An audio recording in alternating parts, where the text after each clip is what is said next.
നമസ്കാരം. ഞാൻ മനോജ് നെടിയാക്കൽ. പുതിയൊരു വീഡിയോയിലേക്ക് എല്ലാവർക്കും സ്വാഗതം. ഇപ്പോൾ വേനൽക്കാലമായി പലരും നമ്മളോട് ചോദിക്കുന്നുണ്ട്, ഇനി ടാപ്പിംഗ് തുടരണോ അതോ ടാപ്പിംഗ് നിർത്തണോ എന്നാണ് പലരുടെയും സംശയം. അപ്പോൾ എൻ്റെ ഒരു അഭിപ്രായം പറയുവാണെങ്കിൽ വിദഗ്ധരായിട്ട് ആൾക്കാരും അത് തന്നെയാണ് പറയുന്നത്. ഞാൻ പലരുമായിട്ടും ചോദിച്ചു, ചർച്ച ചെയ്തപ്പോൾ അവരും പറയുന്നത് ഈ വേനൽക്കാലത്ത് ടാപ്പിംഗ് നിർത്തുന്നത് തന്നെയാണ് ഏറ്റവും നല്ലത്. അതായത് ഇപ്പോൾ റബ്ബർ മരം ഇല തളുക്കുന്ന സമയത്ത് റബ്ബർ ഇല നിർമ്മാണത്തിന് വേണ്ടിയിട്ട് ഈ പാല് ആവശ്യമുണ്ട്. അപ്പോൾ ഈ ഇലയിലോട്ട് ഈ പാല് വലിക്കുകയാണ് ചെയ്യുന്നത്. അപ്പോൾ നമ്മൾ ടാപ്പിംഗ് ചെയ്താലും കുറച്ച് പാല് മാത്രമേ കിട്ടുകയുള്ളൂ. ആദ്യം ജനുവരിയിൽ വന്ന റബ്ബറിൻ്റെ ഇലയൊക്കെ വീണ്ടും ഒരു മഴ പെയ്തപ്പോഴത്തേക്ക് അത് കേടുവന്ന് പൊഴിഞ്ഞു പോയിക്കൊണ്ടിരിക്കുകയാണ്. അപ്പോൾ ഇല പൊഴിഞ്ഞു പോയ സമയത്ത് ഇലയിൽ നിന്നുള്ള പാല് മുകളിലോട്ട് വലിച്ച പാല് തിരിച്ച് വീണ്ടും തടിയിലോട്ടിറങ്ങി ഇപ്പോൾ പാല് കൂടുതൽ കിട്ടുന്നുണ്ട്. അപ്പോൾ പാല് കൂടുതൽ കിട്ടുന്നുണ്ടെന്നും പറഞ്ഞ് നമ്മൾ ടാപ്പിംഗ് തുടരുകയാണെങ്കിൽ ഇപ്പോൾ വേനൽക്കാലമാണ്, പാലിൽ DRC വളരെ കുറവാണ്. അപ്പോൾ DRC ഇല്ലാതെ കട്ടിയില്ലാത്ത പാലാണ് ഇപ്പോൾ റബ്ബർ മരത്തിൽ നിന്ന് നമുക്ക് കിട്ടുന്നത്. അപ്പോൾ അതങ്ങനെ ഈ സമയത്ത് ടാപ്പിംഗ് ചെയ്യുന്നത് റബ്ബർ മരം പട്ടമരപ്പിന് സാധ്യതയാകുന്നു. പട്ടമരപ്പ് അടുത്ത വർഷം, ഇപ്പോൾ നമ്മളിങ്ങനെ ടാപ്പിംഗ് നിർത്താതെ ഇങ്ങനെ ടാപ്പ് ചെയ്യുമ്പോൾ അടുത്ത വർഷം കൂടുതൽ മരം പട്ടമരപ്പിലോട്ട് പോകുന്നുണ്ട്.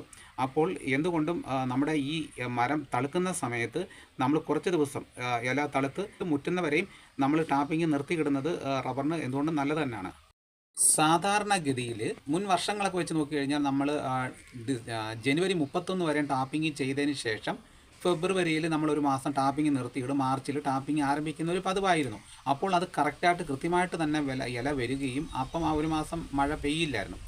അപ്പോൾ കൃത്യമായിട്ട് തന്നെ ഇല വരികയും മുറ്റുകയും നമ്മൾ മുറ്റി കഴിയുമ്പോഴത്തേക്ക് നമുക്ക് 1-2 മഴ കിട്ടുകയും ചെയ്യും. നമ്മൾ കൃത്യമായിട്ട് ടാപ്പിംഗ് ആരംഭിക്കുമായിരുന്നു.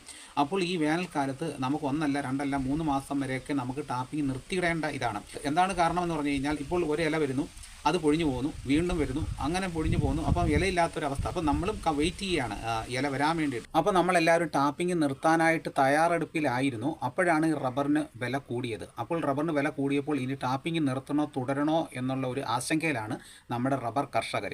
റബ്ബറിൻ്റെ വില കൂടുകയും കുറയൊക്കെ ചെയ്യും. അപ്പോൾ നമ്മുടെ റബ്ബർ മരത്തിൻ്റെ സംരക്ഷണം നമ്മൾ നോക്കുക. ഞാൻ നേരത്തെ പട്ടമരപ്പിനെ കുറിച്ചൊരു വീഡിയോ ചെയ്തിരുന്നു. 6 മാസം മുകളിൽ വെട്ടുക, 6 മാസം താഴെ വെട്ടുക എന്ന് ഞാൻ പറഞ്ഞിരുന്നു. അപ്പോൾ ഒരാൾ കമൻറ്റിലൂടെ സംശയം ചോദിച്ചിരിക്കുകയാണ്.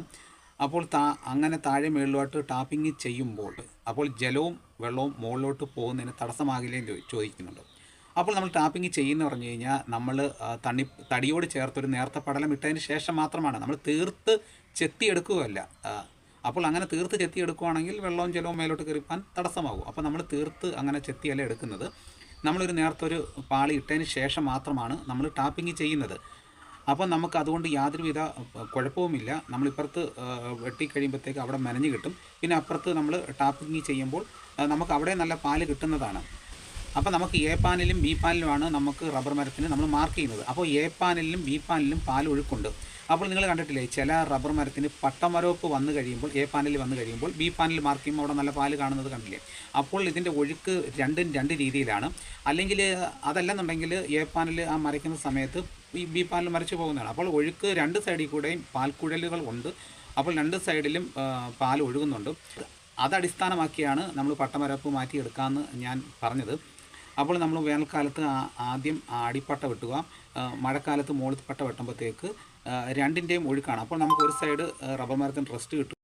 അപ്പോൾ നമുക്ക് റബ്ബർ മരത്തിന് പാൽക്കുഴലുകളുണ്ട്. അപ്പോൾ പാൽക്കുഴലുകളിൽ കൂടാണ് ഈ പാൽ ഒഴുകി വരുന്നത്. പാൽക്കുഴലുകൾ ഇടയ്ക്ക് വെച്ച് കട്ടാകുമ്പോഴാണ് നമ്മൾ ടാപ്പിംഗ് ചെയ്യുമ്പോൾ പാൽക്കുഴൽ കട്ടാവുന്നു. ആ പാൽക്കുഴലിൽ കൂടെയുള്ള പാലാണ് നമുക്ക് ചിരട്ടയിലോട്ട് കിട്ടുന്നത്. അപ്പോൾ ഒരുപാട് പാൽക്കുഴൽ കാണും. അപ്പോൾ നമ്മൾ ചില റബ്ബർ മരം ടാപ്പിംഗ് ചെയ്യുമ്പം കണ്ടിട്ടില്ലേ, കുറച്ച് ഭാഗത്ത് പാല് കാണും ആ പട്ടയിൽ, കുറച്ച് ഭാഗത്ത് പാല് കാണില്ല. അതെന്ന് പറയുമ്പോൾ കുറച്ച് പാൽക്കുഴലുകൾ അടഞ്ഞു പോകും, എന്നാൽ കുറച്ച് പാൽക്കുഴലുകൾ തുറന്നു ഇരിപ്പുണ്ട്. അതാണ് കുറച്ച് ഭാഗത്ത് പാലുള്ളതും ഇല്ലാത്തതും.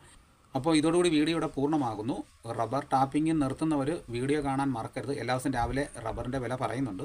നിങ്ങളുടെ അഭിപ്രായങ്ങൾ കമൻറ്റായിട്ട് രേഖപ്പെടുത്തണം. എല്ലാവരും ലൈക്ക് ചെയ്ത് സപ്പോർട്ട് ചെയ്യണം. ആദ്യമായിട്ടാണ് ഈ ചാനൽ കാണുന്നതെങ്കിൽ സബ്സ്ക്രൈബ് ചെയ്യാൻ മറക്കരുത്. മറ്റൊരു വീഡിയോ ആയിട്ട് ഉടനെ എത്താം. എല്ലാവർക്കും എൻ്റെ നന്ദി.